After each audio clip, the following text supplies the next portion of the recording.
Hello, and welcome to the Culture Beats podcast, featuring conversations about pop culture and many other aspects of life. I'm your host, Chris Bournet. I hope you enjoy this conversation with my longtime friend and fellow journalist, Charles Farmer. We talk about his new book, Time to Let the Little Boys Go, a father's blueprint to his son on surviving life alone. The book is a touching memoir about the advice Charles's father gave to him before passing away when Charles was just 21 years old. We also reminisce about the glory days of working alongside each other in the black press in the 90s at the newspapers The Call Post and the Columbus Post in Ohio. Without further ado, here's our conversation. As I like to call you, Farm, how are you doing? I'm blessed, brother. Very, very well blessed. Thank you, Chris. And congratulations on the memoir. The time we were just talking offline about how long we've known each other. So it's been, let's just say, since the 90s. And I know Yes. you've had this idea, been working on it for many years. And so it's called Time to Let the Little Boys Go, a father's blueprint to his son on surviving life alone. So can you kind of give a little bit of background about the story behind it and why you wanted to write about this chapter of your life? Sure. I would say that the story behind it is real simple. It really is. I used to always think about the way that my father raised me. It stems from the standpoint of losing my mother when I was young, at age 4, and my dad having the opportunity to make a decision.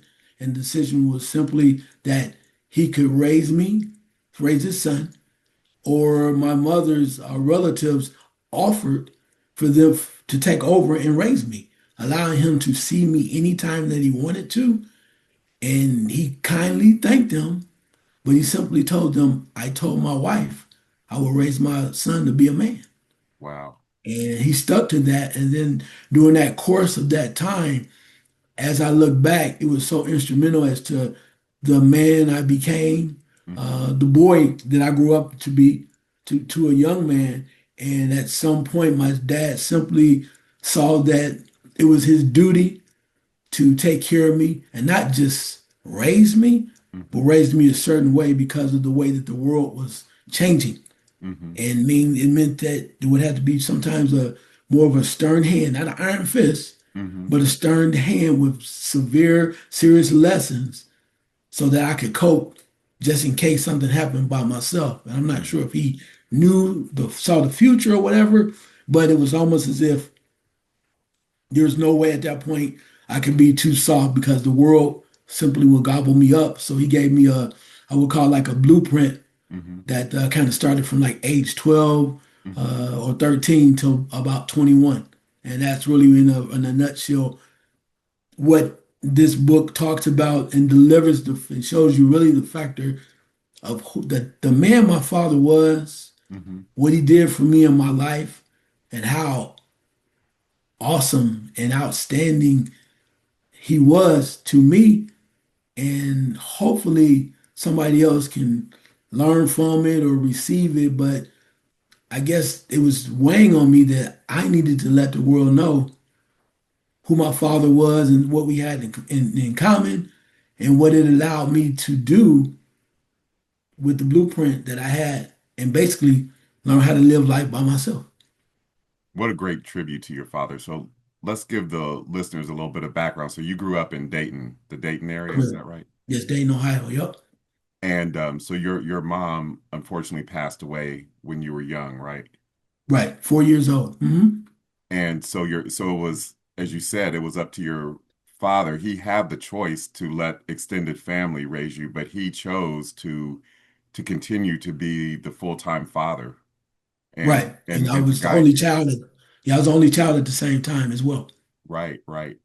So what kind of work did your father do? My father was he worked in the foundry, so he's blue collar. Mm-hmm. And those are old school foundries where you went into like what seemed like dark caves, right? Mm. Very little light. Uh-huh. And when he wasn't working one way, they would make steel molds, right? Mm-hmm. One of the things my dad they made in the foundry was I don't know if you remember the old school cash registers, right? Yeah. and they had the little change holder at the end. It was silver and steel. Yeah. My dad made those. Wow. It's one of the things my dad made. So they had to form the mold, if you will. Hmm. Then they had to use the iron to with the fire and whatnot to make that mold, and then bring it out and cool it and make those type of products. So it was all kind of noise and fire. It was grown man's work, Right. and he did that all the time like it was nothing. And so many other men like him worked every day, came out with coal on their faces and Mm. all kind of black smoke probably in their lungs, and they literally probably were, if you will, he probably was minimizing or limiting his life Yeah. to the time that he spent in that foundry to come out and take care of his family. Right. And did he ever tell you anything about what he wanted you to do as a career? I mean, did he ever say, well, I want you to get an education so you don't have to, do manual labor like I'm doing? I give him all the, credit. I mean, that's honorable work. All work is honorable. But For sure. did he ever tell you, well, I want you to, get an education so you have more choices, or what kind of messages did he give to you about as far as the career path that he saw for you, or did he just kind of leave Yeah, it up to you? all the time. Okay. All the time. Now, my dad had 10th grade education, right? Hmm. He didn't even get his GED. He was very Wow. intelligent. He read books all the time. He could have got his piece of paper, and he said, "I don't need it." But I can't even remember a time that he did not say education was the key for me to be successful in life. For myself, though, I thought just the opposite. I wasn't a great student in high school. I graduated, but it was not pretty. My GPA was not great, and I just struggled in school. But he kept insisting that you have to go to college. And I even came up near the time I was about to graduate high school. I had in my mind, and I won't spoil the book, but I had a couple things I was going to do. I had options, and one of them was if it don't work out, then I just go to the service. But my dad Okay. was like, I went to World War II. I fought for you. You're not going. I'm like, how you gonna tell me? But but really, school was just a thing that he wanted me to do, and I just told him I didn't think I was ready. But in the end, the way that it came down, he was. I always thought that this was his dream for me and goal, Hmm. because I think he knew that if I could get through school, doors could open for me. I could do some things. But it was always his wish. It wasn't mine. I'll be honest with you. It was not mine. And once I started to learn and see what was going on and started to mature, and I understood, starting to understand the lessons of what it took to be a successful college student, Hmm. I started to get it and I became more driven because this was about my dad. My main thing was once I started to understand and knew how to study and whatnot, because that was my biggest issue. I didn't know how to study early, even in high school. But once I started to get it and I started moving through forward in college, I always reminded myself that this would be my dad's degree. It wasn't mine. They should have taken my name off of it and put my dad's name on it. Wow. Wow. And you went to an HBCU, right? Wilberforce? Yeah, Wilberforce, yes, sir. What was that at his urging, or how did you choose Wilberforce? Okay, my father didn't care where I went. You just gotta go. But the way it came down was, like I said, my grades were not the best. Hmm. I thought I was going to try to play basketball somewhere because at that time I thought I was decent enough to maybe go to a small junior college or a small time school Hmm. like Urbana University, right? Go over Hmm. there and try to play a little bit and whatnot. Shawnee State, there's some other schools, Heidelberg, Tiffin, things like that. I Hmm. thought I might be able to do that. But at the time, my dad said, you got to apply. So I just started applying a couple things and I applied to Wilberforce, and at the time, as we know, most HBCUs were struggling to bring in students. Their Yeah. enrollments were low, but they knew if they brought in a bunch of people, even those that they thought may not make it 4 years, Hmm. it looked good on paper, which would open the door for grants and other monies. More And funding. it's no secret, it's not just one school. A lot of them do it. So at that time, if you had a high school diploma, some people with GEDs, they were accepting them people. So I applied really just to have my father get off my back, right? So Uh-huh. and he came back with a big old package, said, "Congratulations." I'm like, ah. And my father said, "What's that package?" What's that package? Nothing, nothing at all. And they had a big old thing, and it was nice because you felt like you were wanted, Hmm. and I got the opportunity. But it was really just it was the best fit for me because what my mindset, the way I was growing up, I probably could not have went to a school that was not an HBCU because the difference in the way that we grew up as far as segregation at home in Dayton, Yeah. I wasn't ready to deal with the rest of with the real world. So I needed time to grow. I needed time to develop and evolve. And HBCU, particularly Wilberforce University, was exactly what I needed. And you majored in communications, is that right? Or Yes, yes, mass media communications. Yes, sir. how did you get interested in that? Did did your father steer you toward that, or did an advisor or somebody or a professor steer you toward communication, or did you know you had an interest in writing or? Yeah, I did. My dad was slick, man. I'll tell you what. My dad was and that's why I had to write this book. My dad was a very intelligent individual. It's almost like he knew how to work things. As a kid, you don't know. You're just going along and think you know everything, and you have no understanding as to what parents really do to take the time to try to get you ready for the world. Yeah. And my dad, when I was real young, my dad would. I used to love sports. Hmm. Well, I was always playing baseball, football, all of that. And one of the things we used to do, I used to love to read the Sunday paper. Mm-hmm. So my dad would encourage me to read the paper, and he made me wait until he had to read it first, and I had to wait on him to give it to me, and I had to sit there and just be excited about it. But so with that being said, he would also have conversations with me about what I read. He quizzed me about sports, and he knew I loved it. So he said, "Hey, well, who's leading the baseball and home runs?" And I had to look it up in the paper. Who's doing this? Who's doing that? And then he continued to advance that by saying, "Okay, now that I have his attention, here's what we're going to do. We're going to go to the library." Okay. So like one week we go to the library, got a library card. He didn't care what I read. It could have been Humpty Dumpty. Just read. So I had my own library card, which means I had to be responsible. He said, "You can only get 5 books because I want you to read them and we got to take them back." So I couldn't lose that. And then the following, every other week, we would alternate and we would go to a bookstore. And he liked magazines and books and he did crossword puzzles. So that meant I got to go and buy, I think it was either 2 or 3. I love comic books. I was a Mm-hmm. big comic book fan. So I get my 2 comic books or 3, and I get one piece of candy. That was it. So all that beautiful candy up there, I only get one piece. And that's what it was. So we alternated. And after a while, that's how it came to fruition, if you will, of me learning about things, me writing, and the writing part too, because I used to spend as an independent kid a lot of times by myself. And sometimes I got bored. I'm gonna tell you how this worked. We had an old manual typewriter. And we always had the newspaper. So I think it was late at night. My dad wasn't home or whatever. Hmm. And before I went to sleep, dozed off, really, he's trying to stay up all night. I would literally sometimes pick the newspaper up and start reading it. And then I would put a piece of paper in like I was a reporter. Uh-huh. And I'd just be banging on the keys real hard like I was doing something. I wasn't doing anything. But after a while, I started reading the paper. And I was like, I bet you I can rewrite that. So I started literally typing, trying to do that. And I was like, psh. Oh, that's And cool. then the writing just kind of evolved. That's really cool. Yeah, Yeah. crazy. That's what I was doing. Other kids doing whatever.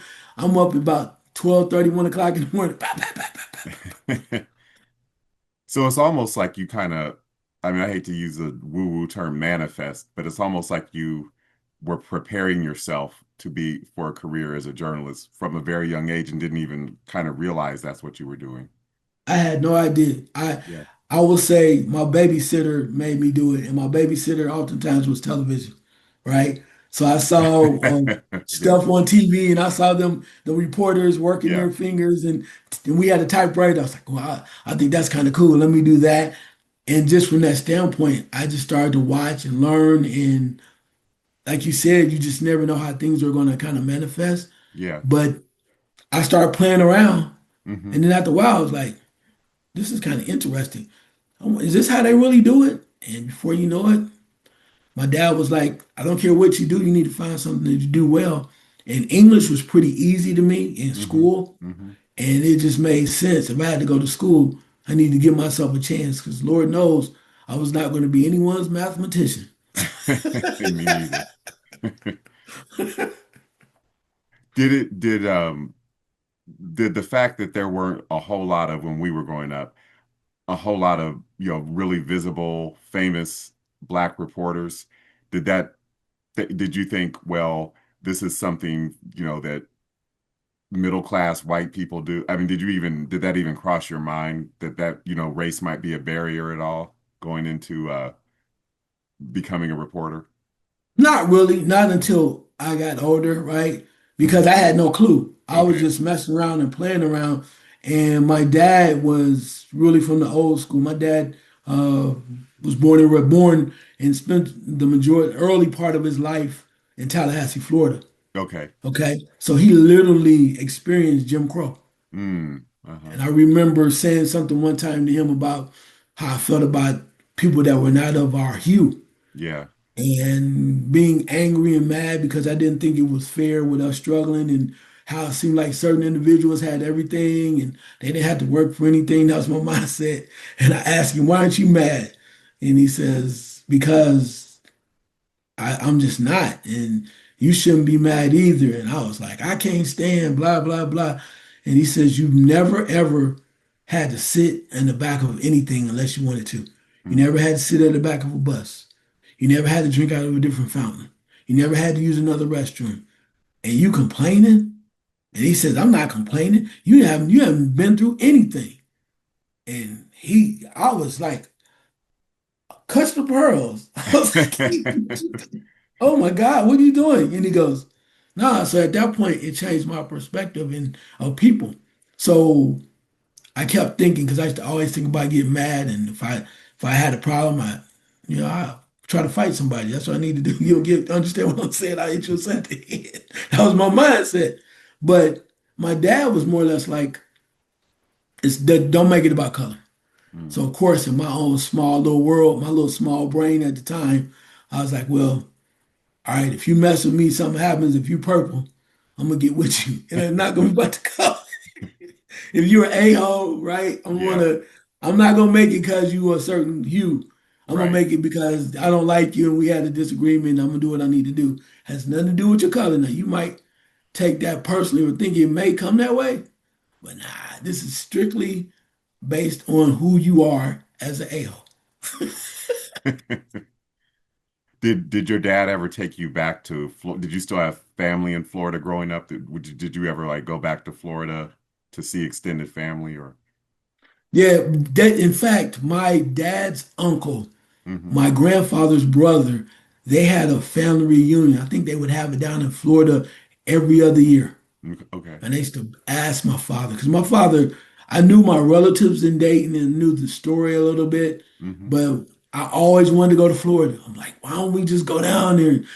I want to see how you grew up. I wanted the backstory. And he was like, nah, nah. He took me down there one time.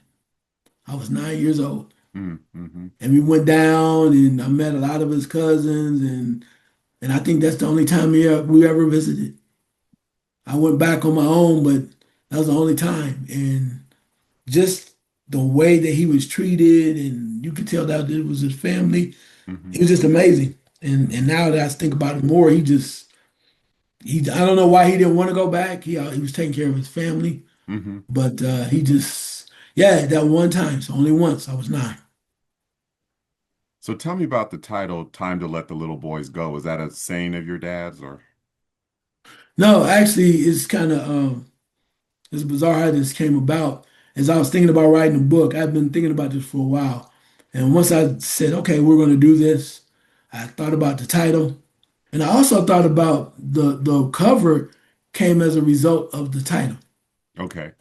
And I thought about the situation about my dad. And once I started to learn more and more, it started to make sense.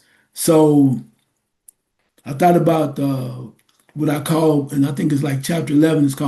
It's more or less titled like Uneven Parallels. Mm, uh-huh. And it's about the fact that my father and our childhoods were very similar. Mm, mm-hmm. They were uneven, but they were very similar. I lost my mom when I was 4. My grandmother, my dad's mother passed when he was 9. Mm, So mm-hmm. he lived that life before. Mm-hmm. So he knew what it was like not to have your mom when he was young. Mm-hmm. So he knew what it would take. He knew what he probably was missing and things of that nature. So I didn't really think about that. The more and more as I got older, and particularly back in writing this book, it made sense. So I came up with the idea of one of my friends mentioned it to me about we all have an inner child. Mm-hmm. Okay. And this is one of the last parts of the book that I said, that's what's missing. So I thought about my inner child from the standpoint of me having to, like, from 12 or 13 up until whatever, I missed maybe 5, 6 years of my childhood. Because my dad, through the blueprint, was teaching me how to drive. He taught me how to pay bills, taught me how to be ready in case he, had a fall or anything happened. I had to be Yeah. ready to be his backup. So I thought about that. And then I also thought about my dad, that when my dad had lost his mom, we had a serious incident happen in our family. And my dad at 16 lied and joined the army, joined the Navy, and went to World War II Wow. at 16 years old. And because it was so tragic what happened, he felt like he didn't want to stay home. So it's Mm-hmm. like, you know what? I'm gonna go to World War II, and I found documents of him being on a ship going from Guam to Pearl Harbor Mm, at like 17, 16, 17, about 17 years old. mm-hmm. And he never talked about that. I used to ask him, what was it like in the Navy? Never talked about it. And so moving forward with that being said, my father was a molder. He was a blue collar worker. He's a hard working man. Mm-hmm. Really nice, very pleasant unless you pushed him. But he never was, there wasn't too much anything soft about my dad. He was nice to kids and people that deserved it, right? But he Mm-hmm. also would whoop some if he had to. He was known for not taking too much duty, right? But Mm-hmm. with that being said, when my dad passed, I went through some of his things. And one of the things I found out was he had, and in possession was a box. And I looked in the box. I saw something that seemed like a dress. Mm-hmm. And I said, well, maybe this is my mother's dress or something. And it just seemed kind of small because my mother was a taller lady. Mm-hmm. And then I had them check it out for me to kind of give me an idea what the material, what time it came from. Mm-hmm. So it came from, I think, the late 1920s or the early 1930s, which Mm. means that was my grandmother's dress. Wow. And he held on to it all that time. He held it for 50 years. 50 years, which to me says his little boy was crying out. He had to have something to hold on to for his mother as he raised his son Right. without a mother. He Right. had to have something that kept him going. So for 50 years, he's probably crying out. And with that being said, that came the point of the book after my dad had told me prior to him passing, maybe even a year or two before, even Mm-hmm. before that. He says, when I'm gone, no one will ever take care of you.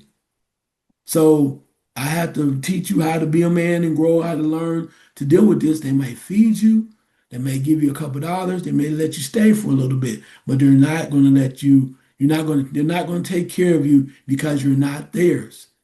And you can't be mad because it's just what it is. So that's why I had to prepare you for this. So with that being said, it came down to me thinking about this, going, he's right, and he's thinking about it too. When my dad passed, and that dress, he left that dress. He was gone as a man, but his little boy died too. Mm. Right. And Right. then my little boy wasn't dead, but he had to take a back seat because now grown Charles has Yeah. to evolve and take care of himself. Yeah. So what I did in a two part situation or a sense, I had to let two little boys go. Wow. And Charles had to rise. So that's what it says. At that point, time let the little boys go. Time for the grown man Charles to step up. That's very profound. And you were how old when your dad passed? I was 21. Okay. Do Yeah. you feel like, I mean, I'm sure you can never, the loss of a parent, let alone both your parents at that so young, you know, I'm sure that void never goes away, but do you feel like your dad prepared you, did a good job of preparing you for adult Oh, life? no doubt. Oh, no doubt. It was Yeah. it now that I look back at it, 13 or 12 to 21 was amazing. My Mm, dad, he was hardcore and sometimes he never let up, but the lessons were second to none yeah. because they were hard sometimes. It wasn't like he wasn't caring, but I learned it was like what's the word? On the job training. Yeah. So you don't get a couple do-overs, right? Yeah. I learned how to drive a car in stick shift.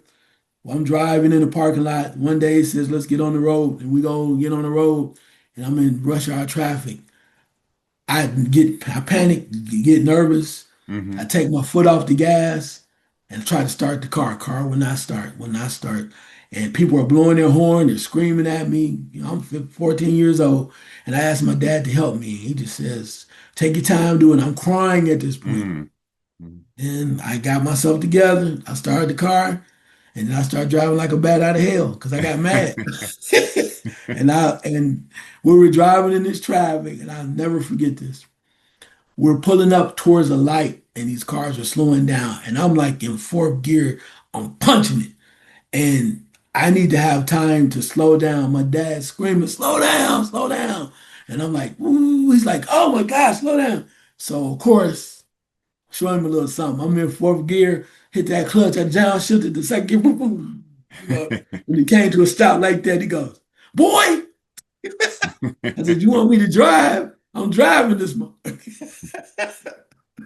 Yeah, so stuff like that. It was real. It was real time. But no, amazing job because he knew that he had to get me ready for the reality of life. And life, unfortunately, oftentimes is not fair.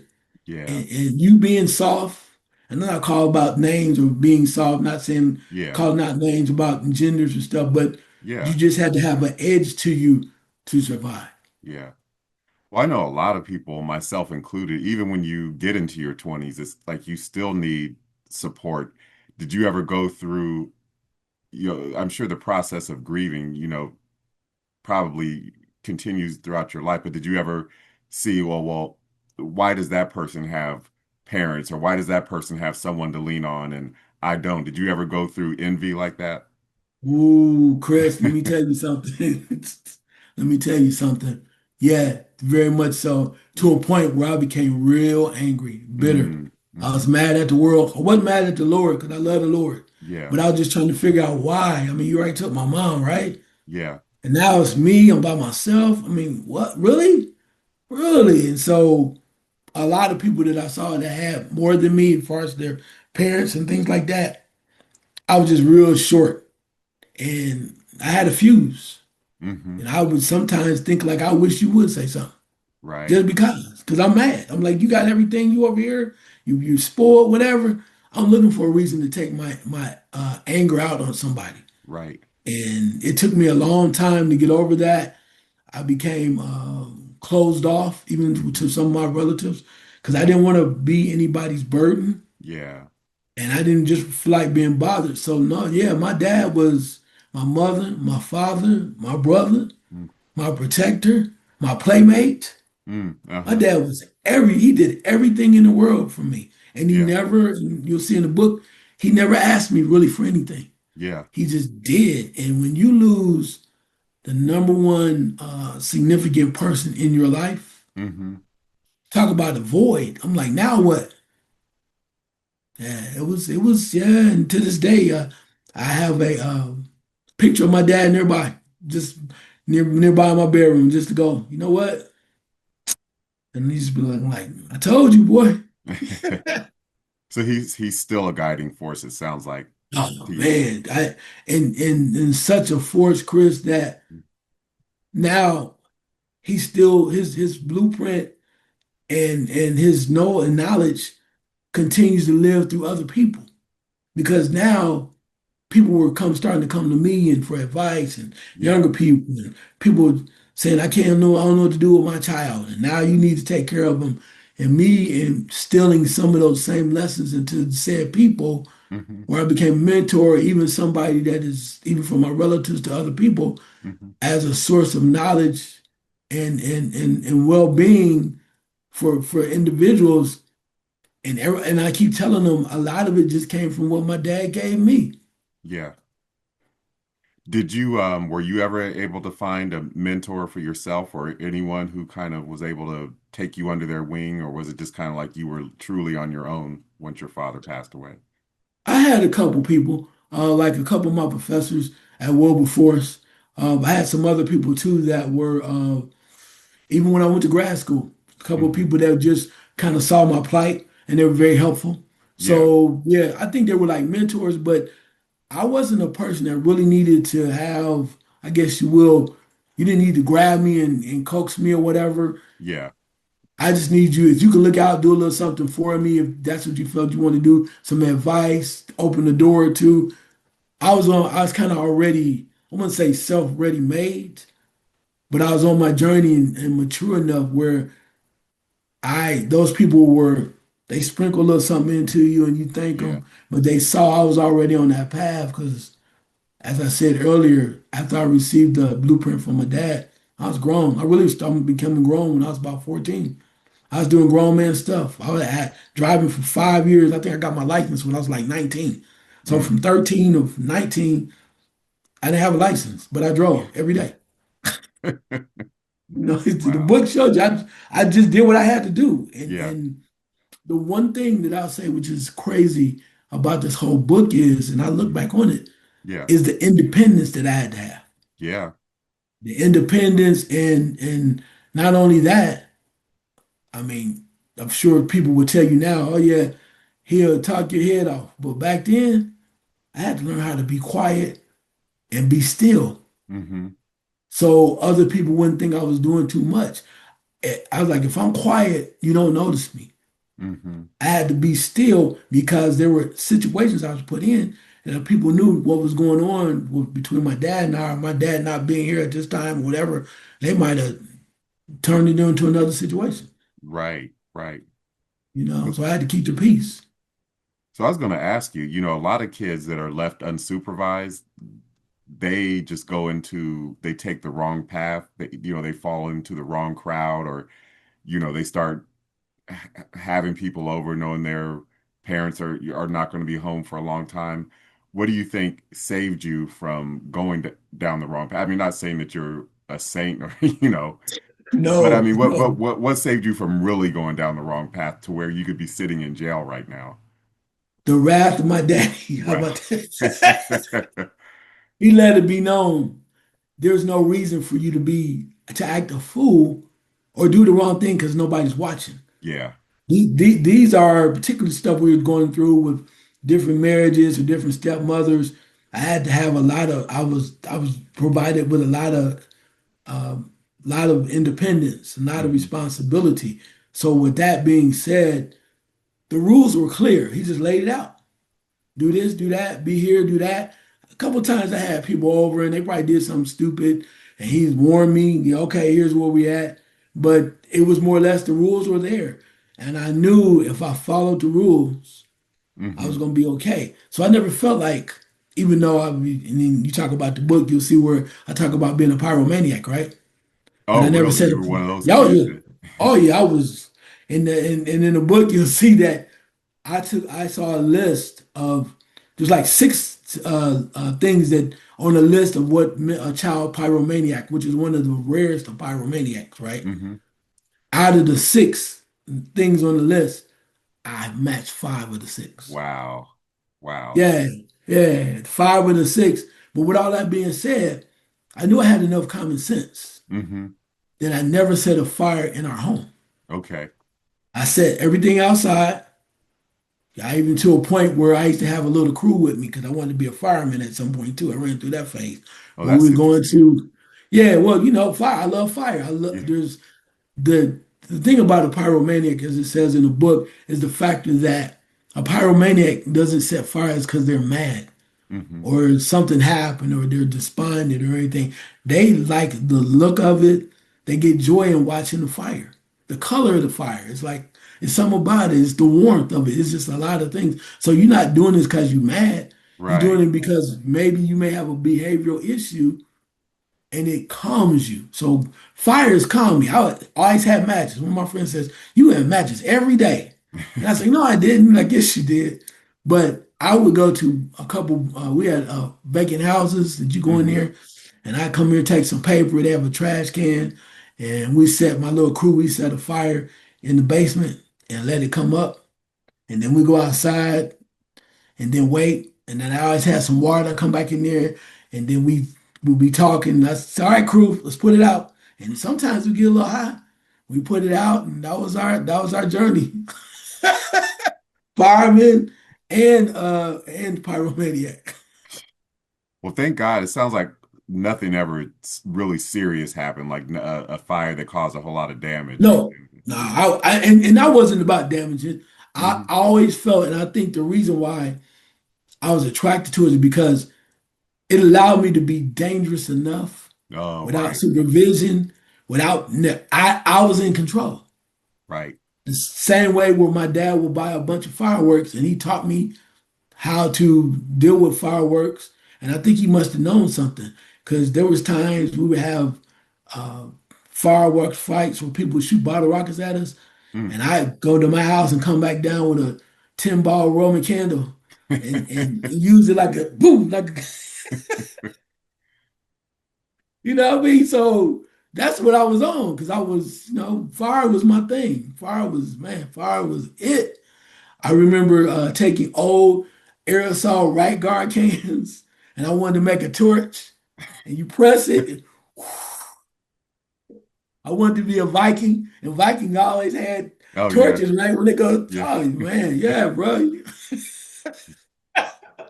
Fire was my thing. To this day, if you having a cookout, you got it lit up, you need a fire, let me know, and I'll put my hand in it too, just to let you know I'm not playing. Wow, I don't know how I knew you all these years and never knew that about you.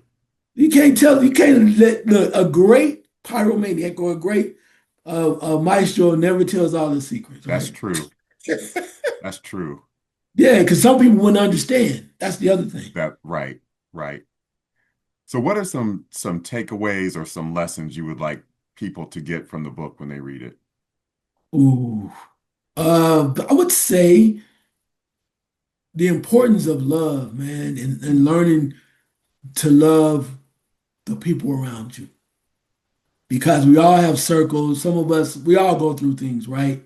But I think there are a lot of people that have individuals in their lives that they care for or they take for granted. Like if you have still have your mom and dad, nothing's always perfect, right? But Yeah. if you have these people in your life and you get along with them somewhat, they didn't do anything too horrendous. You might have your brother, your sister, your cousins. I think that it's important to connect with them Hmm. because I know as we get older, I know I'm older, Yeah. that life is short. Oh, yeah. And whatever, sometimes you just need to get away from all of the antics, the jealousy and everything and realize, just take a moment to realize what you have. And if you have your mom, your dad, or your grandmother, or aunties, or whoever in your life, take time to love them. Yeah. Don't wait till Easter to go see your grandmother if she had a Yeah. home somewhere. Go Yeah. spend some time with these people.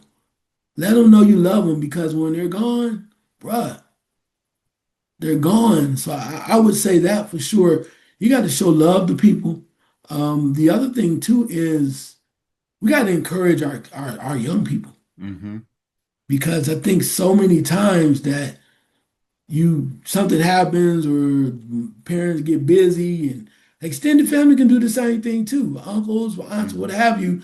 We Hmm. need to invest in these kids because you are the foundation for these children.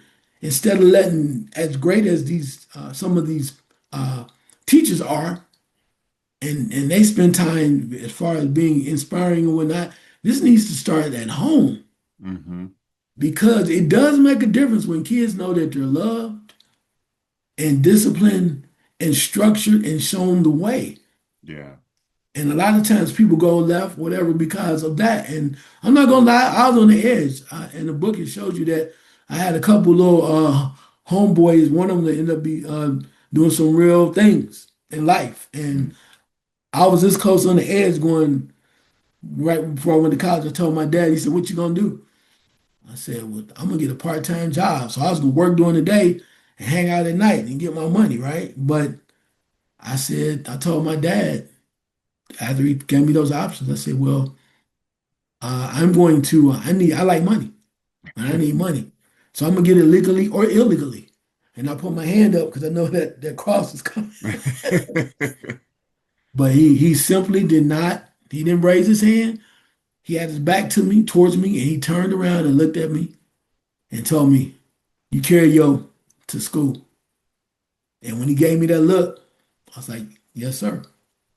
Yes, sir." So yeah, but I mean, just those things, and always, no matter what happens, I don't know what you believe in spiritually, there has to be something that you got to connect with. Because if you don't in those moments, I always say this to people. What is it like when you take that mask off and you're looking at yourself in the mirror? Can you look at yourself? Are you crying? Are you sad? Can you look at yourself and be honest with yourself? Or do you just want to break down because the world is weighing on you? And sometimes when that's happening, if you don't have anything spiritual or something that you believe in, it will break you down. Because some things we can't all handle. And I'm not preaching to nobody. I'm just going through my experience. Some things you just got to turn over, man. Yeah. Yeah. It's out of your control. And you can try to fight it all you want to. This is not fair. I know I can. Okay. Sometimes you can be like, hey, I can't do it. And it's just one of those things that you just have to figure out for yourself and get good people, as I said, around you, good friends and whatnot. And if I had one other thing that I would say to people to encourage them is you got to be your own best friend, bro. Yeah. People ask me, they go, "Well, did you have an imaginary friend?" Hell no. But I was, did you talk to you? No, yeah, I talked to myself all the time, but I wasn't imaginary. Yeah. I had an alter ego, Hmm. Carlos. Okay. Carlos is my alter ego, and he didn't care about anything. And he's ruthless. But the point of it is, you have to love yourself. Yeah. I don't care how you look, whatever's going on, or whatever you may be down upon yourself. You have to be your own best friend, your own best. You have to be your own cheerleader. And as a kid, especially only child for a while, till my brothers came from marriage came into the Hmm. play. I never got bored. I made ways to stupid games, and I talk Hmm. about a little bit in the book. I made ways to entertain myself. In fact, I gave myself a nickname, and I called myself the Home Entertainment Center because I never got I love bored, that. bro. I could always find something. It could be stupid, could be pick whatever, something simple. Hmm. I didn't really need anybody else to help me be happy. And from music, that's how I developed such a love for music Yeah. and And you things you like you that. play drums, right? Yeah, Hmm. percussion. Yeah, yeah. So with that being said, there's so many things that I learned. I'd be like, "Oh, I'm bored." I'm like, "Psh," like my dad, we go to grown up adult parties and people would disappear, right? And they had a phonograph. Yeah. I was like, "Can I play records?" I'm like, "Hey, what you know about this?" I'm down there playing records because I'm entertaining myself. Yeah. And if you don't know how to entertain yourself via reading, a book, whatever it is, good times for yourself. You don't always need, I never really needed a group. I'm not a big group person. I'm a Hmm. great teammate, Hmm. but I love Charles, and Charles is not gonna be bored. And to a point when as we get older, my brothers and I, especially when my one brother James, we have so much fun together. It don't matter. We could be sitting on the porch, just look and watch life go by. Hmm. And after a while, depending on the individuals, if we're in a closet, just he and I, they're gonna be knocking on the door trying to get in. How do they have so much fun in a damn closet? Because we love each other so much and we can connect with one another that it does not take much. It can be a joke, it can be whatever. We are have a bond that you can find that circle of people that it don't take money, don't take anything else. It's just connections and life. Hmm. So many people don't have that. And that's one of the things I'd say. You gotta find your people, Yeah. wherever that is. I don't know who they are. They might be at a comic book convention. They might be at whatever, wherever, I mean, whatever. Whatever it is, you got to find your people, that circle, and they can keep supporting you. Doesn't matter what anybody else thinks. It's kind of like music, which I Yeah. love music. You make your own playlist, bro. Right. There's several of them. I may not say, I mean, that music is crazy. Chris, what you listening to that for? Yeah. But it's yours. As long as it makes you happy, the same way as your crew, your group of people, Hmm. and they support you, you love them, that's all that matters. Because nobody everybody else thinks it don't matter. But find your people. So when you go through the good times, the bad times, whatever times, along with music, whatever soothes you, find an outlet. So when you had the worst day in the world, you can go, I need to go to wherever I'm going and get to my place and exhale and relax because that's where you are able to decompress and then come back and get ready for the next day. So many people don't do that. And it doesn't always take a therapist to make that happen. Yeah. Yeah. That's all great advice. Yeah, and in kind of a strange way, our upbringings were kind of similar because I didn't know my biological father growing up, but I had my stepfather and my grandfather, my mom's father was my father figure because I Mhm. spent a lot of time over my grandparents, but my grandparents, were older and they didn't really spend a lot of time interacting with me. They would just be watching TV and letting me play on my own. So I had to learn to entertain myself and I came up with Yeah. imaginary friends and so I had Yeah. to learn to entertain and my stepfather was not communicative at all. He didn't pass on any lessons to me like your father did to you. It was like, this is my house, you follow the rules and that was his way of doing things. Yeah. And But like you yeah, say though, yeah. once you found your people though, I mean you're a very charismatic individual. You're very intelligent, you're very loyal in a lot of ways. And that's Thank what you. I'm glad to see as you continue to evolve. Other people see you evolve and then they clap for you. But you have found your niche. You found your people, several niches, in fact. You found a lot of things. And I'm happy for you because I know that's what you really wanted to do. And to see how that can come together and see you continue to rise and rise. I'm like, there he is. There he's doing that other thing. I'm so happy for you. But again, you found your truth. You see other people that you connect with, and you made a lot of connections throughout, and you found your people. And when you find your people, you can evolve, you can fly Yeah. because there's no restrictions. And Yeah. whatever group of people, whoever that is, no one needs to tell you whether or not you're on the right path. Because just let, as they say, let's spread your wings. You remember that? I remember we used to Yeah, be in that, the newsroom and we'd be killing time waiting on Mr. Lynch to finish making up the pages of the paper that we could lay everything out and go home. We just be singing silly songs like that and yeah, like you said, but entertaining ourselves. yeah, but that's the connection because we were in the fight together. Yeah, yeah, We're in a fight together. And once you do that, it's like, okay, we can be here bored, crying and whining all the time, or we yeah, can just be stupid. yeah. Spread your wings. You know what it is? Yeah, and I should say when I'm talking about Yes. Mr. Lynch, we started out together at first the Call Post and the Columbus Post, and the general manager was Amos Lynch, who is known as the godfather of the black community and the black press in Columbus, Ohio. So he was a tough taskmaster, but we learned a lot from him as far as, I mean, we had to learn everything. We had to know how to write, do the layout, physical layout with pen and paper. We had to take our own photos. So we really, that was a trial by, talk about fire. That was a Yeah, trial by fire.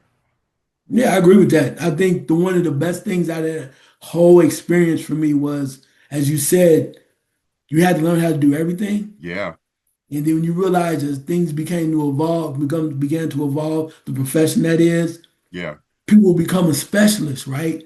They yeah, only did one thing, but you had the opportunity to do whatever was needed yeah, because you learned from Mr. Lynch. And the one thing that I'll say about him, even though he was tough as heck at times, yeah. he allowed each individual to really blossom into themselves. He truly did. And yeah, and I think about it all the time because I remember I always wanted to write for a daily newspaper and write Hmm. sports. I always wanted to do that. I know you wanted to write for entertainment and some Yeah. big publication, Uh-huh. but we were always, I can say for myself, I was always looking outside for approvals for somebody to let me do something. But Right. what I didn't realize till later on, I'm sure you did it all the time. I had to look inside my hand. I'm the editor of a sports Right. pages. Right. Every week I can do what I want to do. Now, my point was to quit whining and crying about the outside world or the so-called larger papers Yeah. and focus what is what the landscape that was in front of me. Make masterpieces. We made how many great pages did we make that never got the recognition? But that's for another Right. story. Right. Even though Right. we We know they didn't. were the best and Yeah. they in their thing, even though we not never got the recognition, but knowing that you had a landscape to make beautiful art, and that's what we did. Hmm. What was what was some of your most memorable interviews and events that you covered? I'm gonna say one out top. You know this one. This Oh one yeah. was really, and I don't know what happened to her down the line, but where we were talking about the movie Soul Food, everybody Yep. remember? And Hmm. we're in the newsroom, and I said I could interview anybody. I said I don't care who it is, it had to be sports related. And I said somebody said something. They made a bet. I bet you can't interview Vivica Fox. I said I bet you I can. And something, whatever it was, we made a bet, and I just started digging. And before you know it, I got the interview, and I wrote the story, and they had to pay up. I was I like, remember so that. I still got to send it off photo from her. But Wow. uh, but that, let's see, I'm trying to think. Other memories is really watching the Columbus Post evolve after the Carlin Post, right? Hmm. Everybody coming together and watching the color, watching all of these beautiful things and certain things where Chris had the story that was second to none, and we celebrated Chris because Chris Pat, your story was so amazing. You got front page that week, right? So Hmm. we're clapping because it was so amazing. You got this opportunity. So watching that paper grow, and particularly when you saw Big Brother, I would say the major paper in Columbus, emulating what we did, Yep. and you knew it was happening because we were first. And watching that grow and watching people of color, people from a certain background do amazing things was like, yeah, so stuff like that. Of course, being blessed to go to the Super Bowl for the first time, Yeah. things like that, other sport events, and meeting people that I never dreamed of. Finally, getting a chance to at a Super Bowl by happenstance. It was a snowstorm, and we were kind of locked in Atlanta, and they brought this special person in because I think Mike Tyson was in jail, was coming back after his first fight, fighting in London. So Hmm. they're showing it on all the TVs, and the media people start going crazy. I'm like, y'all going crazy over some old football guy? And they went around the corner and brought this guy out, and it's Muhammad Ali. Oh my God. Wow. And I was The like, greatest, the GOAT. I was like, Yeah. and people were going over there talking to him. And I said, no, I'm gonna be a professional. I'm not going over there. And my heart was like, you should go over there. You Hmm. never get this opportunity again. Yeah. People were shaking his hand, and he had this condition where Yeah. sometimes he'd be shaking, but whatnot. And then I'm watching him from the time he walked in, they sat him down all the way through. And I said, you blowing it. You got, and I had my pick camera ready. And I Hmm. said, you're blowing it. This is the opportunity of a lifetime. This is your hero. Go over there. I said, nah, that's not what real journalists do. This is how life works. And I'm just staring at this man. Clack, clack, clack, Hmm. clack, clack. Hmm. Just and at one point, out of the blue, we matched eyes. Wow. He saw me, I saw him, and you know what he did? What? Pointed at me. I still have that picture to this day. He Wow. pointed at me. I said, thank you. I'm good. That's all I need. You saw me. Hmm. Nobody else in this room and this at this time. You saw me and you recognized me. That's all the picture I need. That's all my hero He recognized. acknowledged you. Yes, he did. Yeah. Yeah. Yes, he acknowledged me. Yes, he did. Right. He acknowledged me. So with that being said, I was like, there's no greater gift. None. I was Yeah. like, done. Yeah, we really had some good times back then. Yeah, yeah, you did. You live and learn, and you weren't getting rich. Lord knows that was the No, case. no. But we did it for the love, right? Right. The passion. Yeah.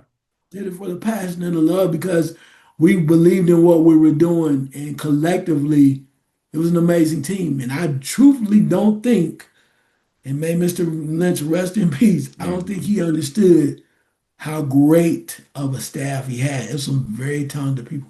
Yeah, we really had a dream team back then in the Yes, we 90s. did. Yeah. Yeah, I agree with you 100% for sure. So with Father's Day coming up, time to let the little boys go would be a perfect Father's Day gift. Uh, I think men and women can learn from your story. So, Farmer, I just commend you for sharing your story and for just sharing your journey and to manhood. And if people want, so it's on Amazon, right? Yes. Okay. Yes. Is there any other way if people want to reach out to you, or maybe somebody would like to invite you to come speak about the book, or Oh yeah, no doubt. I do have a Facebook page, right, as an okay, author. So okay, it's a CE Farmer author, or again, like I said, or even on my personal Facebook page as well. Just reach out to me, let me know. I would love to connect, and I'll tell you this: as we're growing the author page, I will definitely have the my personal information, my contact information on there for anybody that's interested, and anybody too that will want me to come to their book clubs and check those things out like that. I'm very open to that as well. well, I hope you also consider having some kind of signing or launch event because you should really celebrate. This is a milestone. Yeah, and I plan on that. As you know, these are things that they say, they tell you as you're putting this together, right? Yeah. That you should have done ahead of time. But the one thing I'll say very quickly on this, one of the last notes is this: that the journey for me became even more special and deeper Hmm. because I tried to have other people assist me with it. And everything I tried for, I had a great editor, Hmm. somebody that I found was dynamite, helped me get through the majority of it. And Hmm. then at that point, it came to layout and design. And Oh, I right. tried to connect with a couple publishers, and it just didn't fit. Okay. And I had to go in and learn it myself, how to self-publish. Hmm. And the newspaper background helped tremendously. Yeah. Yeah. And it took a long time because I was like, man, I'll pay somebody just to help me do it. And it was almost as if it was my destiny to do this by myself, which made me appreciate it more. So with that being said, that made it even more special. And to see how you go through the process and you have to go through a group like Amazon, Hmm. and if they don't think it's right, they don't have to let it come out. Right. Right. That's you have no control over that. But to see that happen like that, it makes you really appreciate the work that you had to put into it. Yeah. But it's like a full circle moment because you grew up being self-sufficient, so you're just continuing that self-sufficient, uh, just learning how on your own to get things done that you need to do to move forward in life. I agree with that 100%. But every once in a while, I'd be like, you know what? I wish somebody else would do that. What it's Right. like, that's not your journey. You have to do this. And I'm like, people are like, you just go ahead and finish it. When's it coming out? When's it coming out? Yeah. Which I appreciate. Also, too, real quick, thank you to everyone so far who has purchased this book. I mean that with all my heart. It has already, in the first 20 days or whatever, even a little longer than that, surpassed anything I ever thought was possible. So thank you to those that have bought and will continue to buy because you just don't understand. I'm doing it because I want to bring light and acknowledge my dad's story. Hmm. But if you took the time to purchase this, I am forever indebted to you. And just in general, thank you, thank you, thank you. Well, my copy is on the way, and I got to get you to autograph it. For sure. And I want to know what you think. This is beautiful because Okay. that there are certain individuals that I know you write books, you read, you do a lot of different things. I really want to see that because I've been blown away by some of the comments. People that really have they're book readers and they Hmm. love the story and different things like that. I've been blown away because I had no expectations. I just wanted to get it out. Well, I think when something comes from your heart and it's sincere, people can feel that. Mhm. Yeah. Yeah, I agree with that. But as you know, as an author, you don't know. You just Yeah. Yeah. Yeah, and one of my buddies was telling me, he said, it's like a baby. It has a life of its own. It's gonna take Right. off. Right. and you have no control over it. You just put it out into the world. Yeah, even Michelle Obama, she said when she wrote her memoir, she said she felt vulnerable. She said there were things she didn't necessarily want to put out in public, but she said, she had to be, back to sincerity. She had to be authentic. And she said even she at her stature being, the former first lady, she felt like, oh, how are people going to receive this? So that's perfectly natural to feel that way. No doubt. I want to give real kudos also to my guy Don Waddell, who really encouraged me to write this book and helped me along the way. And he's the person that told me that I have to write two books. And I was like, I'm barely trying to get one. But he says there's too much in your life that it has to be two-parter because you can't get everything in one book. I So agree. that's what he told me. And this was the first one. So I guess I'm writing the second one. Well, I look forward to it. Thank you, Chris. Yeah, Definitely a thank pleasure, you. my brother. All Much right. love, man. Much love. If you like this video, please leave a comment, share it, and subscribe to my channel.